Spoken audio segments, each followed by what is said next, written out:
Lake George Battlefield Moments, a production of the Lake George Battlefield Park Alliance, preserving our area's incredible history. A weekly feature on 93.5 FM and live streaming at lakefm.com.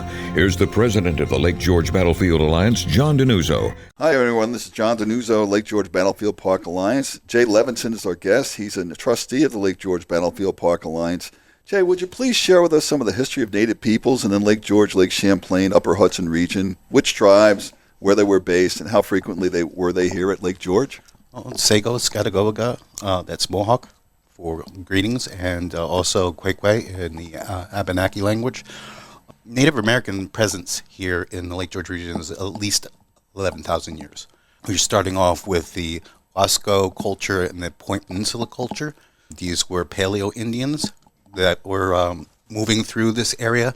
They would be hunting and fishing, setting up camps. Back in 2013, there was a site when they were expanding and working on the parking lot behind $1 Million Beach that DEC, or archaeologists, found a site. They say it was around 8,000 years ago, and they found thousands of arrowheads and stone tools, hammerheads and things like that are currently still residing in the New York State Museum being cataloged. A Native American presence has always been here. There were no permanent settlements as far as we know, but we didn't, as Native people, home was where you were at. So if you were in a fishing village or in a hunting village, you might be there for several months or a couple of weeks. That was home. That would have been our settlement for that period of time. So anywhere that we were at was home. Then you have the woodland period.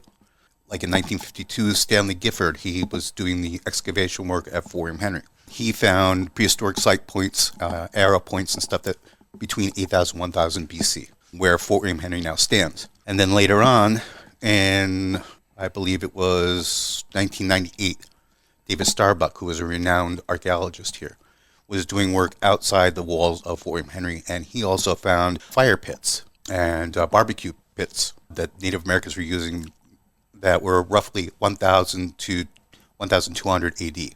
So that gives you an idea that Native Americans have always been here from the pre-contact straight through the modern times. And when you said there were mobile settlements, let's say, when groups would come, I mean, how big groups were they when they came to fish and hunt in the Lake George area, for example? It could be as few as 5 or 6. It could be as many as 20 to 30. It really depended.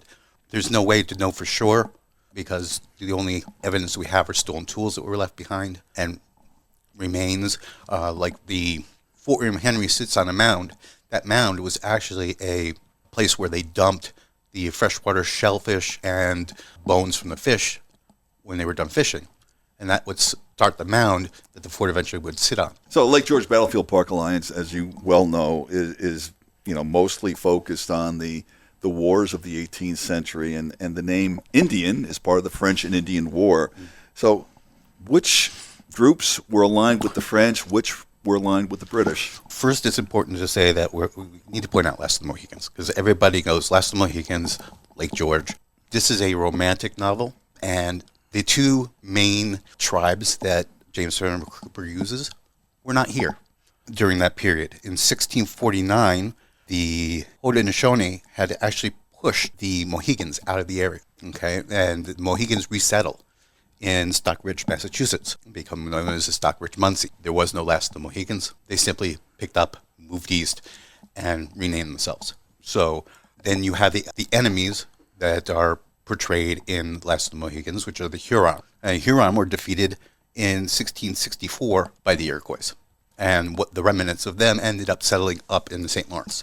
So during the French and Indian War, the main tribes would have been the Iroquois Confederacy, which is, we call ourselves Haudenosaunee, people of the Longhouse. That's the 5 nations, then they become 6. So you have the Mohawk, Oneida, Onondaga, Cayuga, Seneca, and then the Tuscarora in 1722. They come up. Most of them allied themselves with the British. But again, this is not black and white. When it came to the Haudenosaunee, they were playing each other, the French and the English off of each other. The Senecas, the Onondagas, they were closer to the French. So they would sometimes trade with the French, sometimes go to war with the French, sometimes fight alongside the French. The Mohawks are next to the British.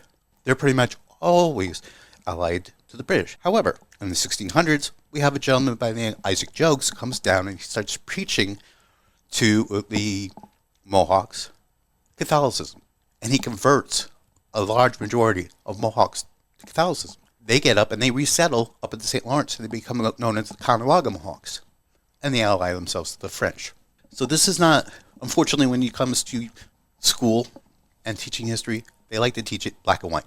These people were sided with this people were sided with that. It wasn't black and white. You had the right to choose who you wanted to side with. If I was Mohawk and I had friends that were French, I would side with them.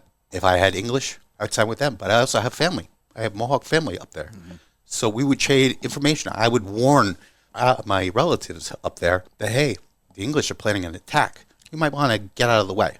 Well, wasn't a bit of that what occurred at the Bloody Morning Scout in the Battle of Lake George? Well, that is, when you look at the history of that, a lot of people say they walked into an ambush. That's not the case. Sir William Johnson knew that the French were there. The Mohawks knew that their relatives were there. Aligned with the French. Right, aligned with the French. There are different stories. Some say, they walked into an ambush and they get massacred. Other people say, no, that King Hendrik, who was leading the Mohawks, is recognized by some of the French allied Mohawks, and they get out and they start talking, that there might have been a prearranged agreement that one or the other was going to step aside. And then you have the Abenakis that are with them, and the Abenakis kind of knew what was going on, and they fire the first shot. But that's all hearsay. We don't know exactly what happened. So that's very gray, as you describe it. Now, fast forward 10 to 20 years, the American Revolution, is it similarly gray in terms of which nations aligned with patriots and which stayed with the British? Right. The Oneidas and the Tuscaroras, for the most part, allied themselves with the Americans. The Mohawks, Senecas, Cayugas, they allied themselves pretty much with the British. But again, there were some that were convinced, Joseph Brant, to support the British.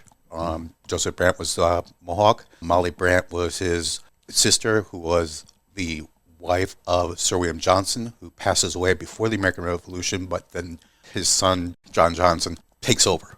So you have people switching sides, alliances. There is no black and white, because you have to remember that the Haudenosaunee are very democratic in the way that they approach things. So you had the choice as to who you're going to side with and ally yourself with. Very interesting. I thank Jay very often for the education he gives to the rest of our board about the native peoples and what they have represented historically from our Caucasian perspective of things isn't complete. So you've shared a lot of information that's probably going to be very new to people listening to this podcast. Where do you recommend people go to find out more information? I mean, are there museums, websites that talk about the tribal nations that were in this region? There are a couple of books that I would recommend, especially this one, which is Rural Indigenous. It's written by Melissa Otis, and this talks about native peoples in the Adirondack region from pre-contact straight through modern times. So I strongly recommend that book. And then from an archaeological standpoint, at least the beginning of this book, which is called Digging into History for William Henry, and it's written by Gerald Bradfield. He gives a good talk about the pre-contact and right up into the French and Indian War in the first couple of chapters. As far as museums go, I strongly recommend the Six Nations Iroquois Cultural Center. That's the Ray Fadden Museum, which actually used to be here in Lake George in the 1950s. What part of the state is that located in? The Upper Adirondacks. Also, the Iroquois Museum, which is out toward Howe Caves, is a strong one. The New York State Museum is another place that they can go. And obviously, they can come to our visitor center and see some of the artifacts and learn some of the history. Any websites you'd recommend? The Museum of the American Indian in Washington is a good one to get a basic understanding of Native American culture. They put out some wonderful pamphlets and things like that. Okay. Well, thank you so much, Jay Levenson, for coming on to the program. I'm sure we'll have you back again. It's been quite an education. And just a reminder to people that you can go to the Alliance website, lakegeorgebattlefield.org, or send questions to info@lakegeorgebattlefield.org. Lake George Battlefield Moments, a production of the Lake George Battlefield Park Alliance, preserving our area's incredible history. For more on this topic, check out the Lake George Battlefield Alliance podcast, a weekly feature on Lake FM 93.5 FM and live streaming at lakefm.com. For more information, go to lakegeorgebattlefield.org and tune in every Saturday morning for Lake George Battlefield Moments.